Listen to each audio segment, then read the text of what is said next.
5 folk bjør seg fram at gjørast bispor til sitta at her. Marion Beck, Jekan Fruriksson, Jakob Einar Hansen, Bergur Davis Johansen og Ono Næss. Velkommen til 5. Vi byrjar vi her som du kyrkjan er ikke mye. Helge tøy, helge prestana eller biskops, hun er gods. Jeg bruker nu året demokrati, toleranse og kærleika, for jeg synes ikke at hese år skulle nu komme inn i kyrkjena.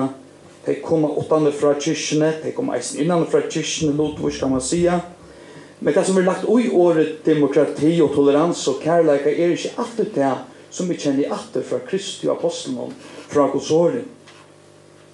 Det er det demokratiske avgjør tikkner om okkar kyrkje, er at det skal være rundt i okkar kyrkje for begge kvinnelige oppadgiften og teimer som ikke er så samt om dette.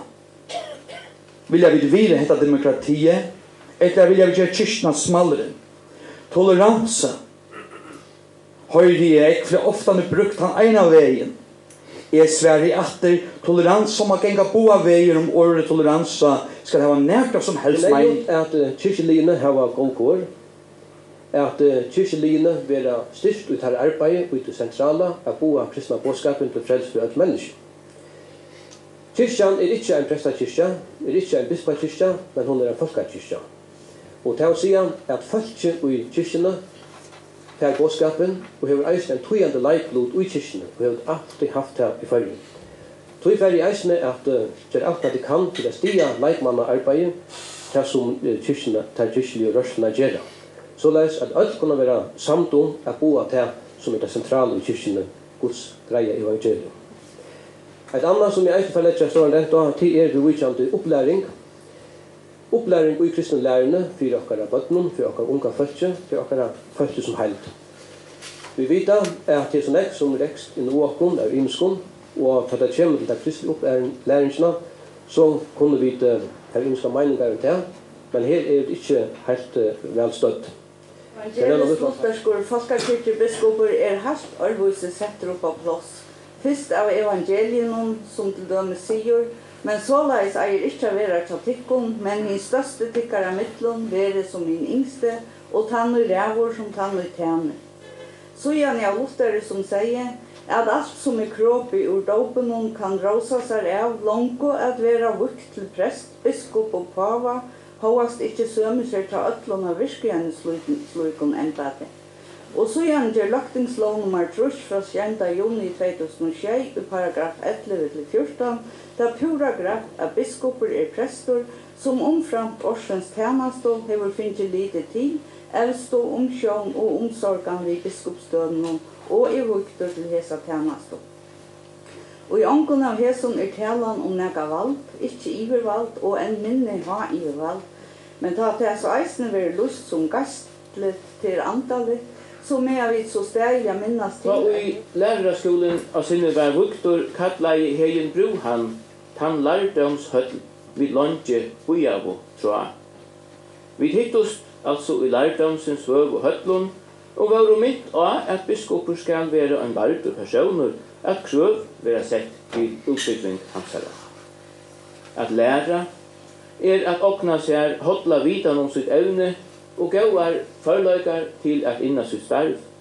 Men lærdommer er neggmøyre enn så. Sann og lærdommer er fram om nekka forvittne. Evnen er at undrast hoeren er suttja et mal fra ötlun sujon, og ikke koma til nekka nye støvu fyrir nøyn hever vent kvarjon støyne. Tui er det heller ikke rakt at flyta inn i biskopsgæren via noen stauron kassa av littnon møyningon og løsnon, men heldur vi oppnån, fordomsfrujum sinne, og vilja at gjeva ötlun malun eina gaua vidger. Jeg har 2 bregg fra universitetet i Aarhus, Anna fra 1942. Og anden i tilværen er det mest avgjørende av ötlun. Såleis som vi opplever kyrkjena, såleis er hun for okk. Kyrkjen skal være vidkommende, hun skal være åpen, hun skal være falslig. For anden i tilværen er det mest områdende av ötlun. Utan anda er okkvars fyrirtekande løyvlest. Løyvlest så växer fjärstova. og minkar, innehaldet vi mett av tømmet. Jeg har jo dimmalett mest sett. Og en av de høyst store løyerne General Motors som fikk fløyfalta innehaldet, virusinnehaldet av fyretøkene i 20 år, sier seg årene. Den beste løyeren ikke den som klokast og størst. Men den beste løyeren den som ser virus av sine startsfølt og lytter deg fram, og for at de gjør det som nøyt er. Det mot mal. Jeg møter meg ikke størstan og bestan. Jeg var helst jeg var så mjuk at det sier ikke. Men jeg har tatt evne å lytte mine medmennesker fram, og jeg vil si at de tvarløykene jeg har steg jo som prestor og ødelskjør årene, og det vannlagene som har rakt okken her som vi har vært, her har vi fram verdt i fela. Gudstjerne sånne sjåver prestagjaldi felas tøyme, mellom prest og kyrkjetjenere, mellom sundagsskola, mellom misjonsfolk og utåttafjell og så videre. Det felas tøyme.